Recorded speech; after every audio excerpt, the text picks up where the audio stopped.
अगर कोई व्यक्ति जो आर्थिक रूप से सक्षम नहीं है, इसके बाद अगर उसके किसी परिजन की मौत हो जाती है, उस किस मानसिक यातना से गुजरता है और उसके बाद उस अस्पताल की उस दरिंदगी पर जो है बॉडी बंधक लग रहता है। कई केसेस में तो आपने देखा है कि व्यक्ति की परिजन की मौत हो जाती है और आईसीयू में वेंटिलेटर पर डालकर हॉस्पिटल्स कई दिनों तक बिल बनाते रहते हैं। लेकिन क्या मरने के बाद क्या ये अधिकार देता है कि आप किसी व्यक्ति को अंतिम संस्कार से तब तक वंचित रखें जब तक वो पैसा ना जमा करे? क्यों नहीं हक और अधिकार से ये कहा जाता है कि जिस व्यक्ति की मौत हो गई है आपको ये रखने का अधिकार नहीं है? लेकिन लानत भेजिए वैसे जनप्रतिनिधियों पर, वैसे सिस्टम पर, वैसे सरकार पर जिनके मुंह से प्राइवेट हॉस्पिटल्स के लिए एक शब्द भी नहीं निकलता है। तो सरकार ऐसा सिस्टम या ऐसा कानून क्यों नहीं बनाती है कि आप जो है उसकी भरपाई सरकार खुद करे, वो केंद्र की हो या राज्य की? क्या इस संविधान ने इस देश में आपको बंधक रखने का अधिकार दिया? क्या वैसे हॉस्पिटल्स के खिलाफ एफआईआर दर्ज नहीं होना चाहिए?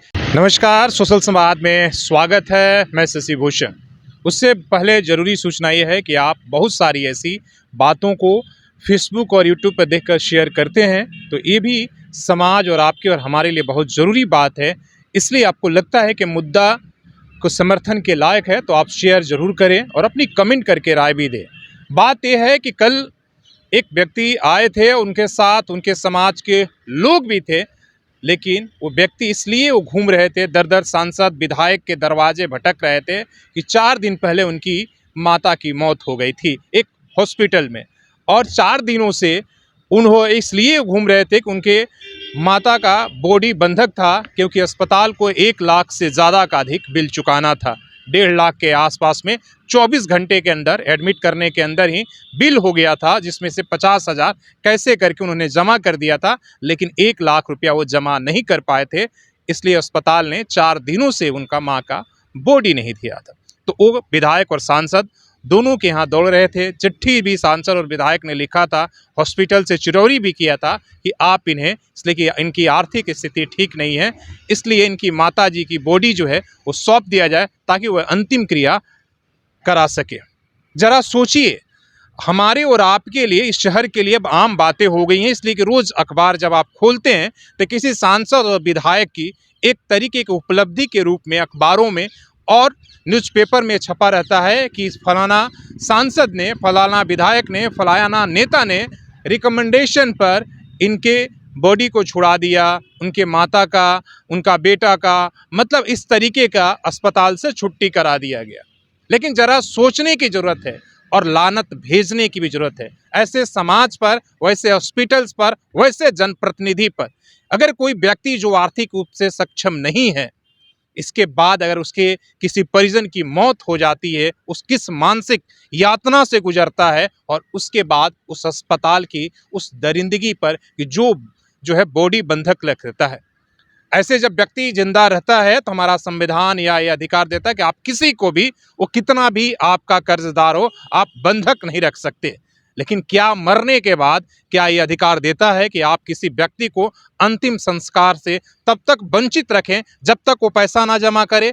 क्या ये समाज हमारा इस तरीके का अधिकार देता है? आप कहेंगे कि नहीं, हमारे संविधान में, हमारे जो है समाज में इस तरह की व्यवस्था नहीं है। फिर अस्पताल किस हक से इस तरीके के करतूत करते हैं? और ये भी नहीं कि रात के अंधेरे में, बल्कि दिन के उजाले में, और उसके लिए हम सब, हमारे जो सिस्टम है वो अस्पताल से चिरौरी करता है। क्यों नहीं हक और अधिकार से ये कहा जाता है कि जिस व्यक्ति की मौत हो गई है आपको ये रखने का अधिकार नहीं है, उस परिवार पर आर्थिक बोझ का दबाव देने के लिए नहीं है, उसके लिए वो खेत बधार बेचे या ये करे, आप उसे नहीं इस तरीके का बाध्य कर सकते हैं। लेकिन लानत भेजिए वैसे जनप्रतिनिधियों पर, वैसे सिस्टम पर, वैसे सरकार पर जिनके मुंह से प्राइवेट हॉस्पिटल्स के लिए एक शब्द भी नहीं निकलता है, बल्कि वो तो इसलिए पीठ थपथपाते हैं और खुश हो जाते हैं कि फलाना चिट्ठी से और उन्होंने उस व्यक्ति की जो है एक तरीके से राहत दे दिया और उनके लिए वोट में वो कन्वर्ट हो जाएगा, उनके लिए वो एहसान मंद रहेगा। ऐसा सिस्टम है। गर्व से वो बाकायदा प्रेस रिलीज यहाँ जारी होती है कि हम इतने लाख माफ करा के उस व्यक्ति का अंतिम संस्कार कर दिए। जरा सोचिए, क्या ये सही है? अगर सही भी है, अगर ऐसा मान लीजिए, आप कह सकते हैं कि हॉस्पिटल्स कहाँ से लाएगा और हर व्यक्ति की मौत के बाद अगर वो छोड़ देगा, तो व्यवस्था सरकार को करनी चाहिए। अगर जो व्यक्ति सक्षम नहीं है कि किसी की मृत्यु अगर हो जाती है तो सरकार ऐसा सिस्टम या ऐसा कानून क्यों नहीं बनाती है कि आप जो है उसकी भरपाई सरकार खुद करे, वो केंद्र की हो या राज्य की। क्या उसे पता नहीं है इस देश में कई चीजों के लिए कानून बने हैं, लेकिन किसी भी व्यक्ति के अंतिम संस्कार लास्ट राइट रोकने का अधिकार कहां से है? ये बताइएगा, इसलिए कि आप इस मुद्दे से अनभिज्ञ नहीं हैं। शहर में और इस राज्य में, इस देश में रोज इस तरीके की घटनाएं घटती रहती हैं। इसके बाद भी हम सब क्यों खामोश रहते हैं? ऐसे तो हम धर्म को लेकर, अपने ये को लेकर बड़े जो है, हर धर्म जो है एक तरीके से कट्टर रहता है, एक तरीके से उसके लिए जज्बाती रहता है, लेकिन क्या इसमें धार्मिक भावनाएं आहत नहीं होती है? वो किसी भी धर्म की बात हो, वो किसी भी मजहब की बात हो, अगर उसके किसी भी परिजन या उसके समाज के व्यक्ति की अगर 4 दिन 5 दिन इसलिए बेवड़ी बंधक बना लिया जाता है कि वो पैसा नहीं दे पाता है। जरा इन सवालों को सोचिएगा और इसके बाद अगर लगता है कि आपके समर्थन के लायक है तो इस मुद्दे को जरूर अपनी कमेंट करिएगा और राय दीजिएगा। और अगली बार अगर ऐसे मुद्दा आए जो चिरौरी करने और सांसद और विधायक से दौड़ने से पहले एकजुट होकर जाकर हॉस्पिटल से और सिस्टम से पूछिएगा कि हक किसने दिया है। क्या इस संविधान ने इस देश में आपको बंधक रखने का अधिकार दिया? क्या वैसे हॉस्पिटल्स के खिलाफ एफआईआर दर्ज नहीं होना चाहिए? क्या यहाँ की सरकार या सिस्टम को नहीं दिखता? क्या इतने हिम्मत नहीं है कि निजी अस्पतालों के खिलाफ या हमारी मीडिया हो या हमारे लोग हैं वो एक चूतक बोलते हैं? क्या उन्हें दिखता नहीं है? और ऐसे कई उदाहरण हैं। कई केसेस में तो आपने देखा है कि व्यक्ति की परिजन की मौत हो जाती है और आईसीयू में वेंटिलेटर पर डालकर हॉस्पिटल्स कई दिनों तक बिल बनाते रहते हैं।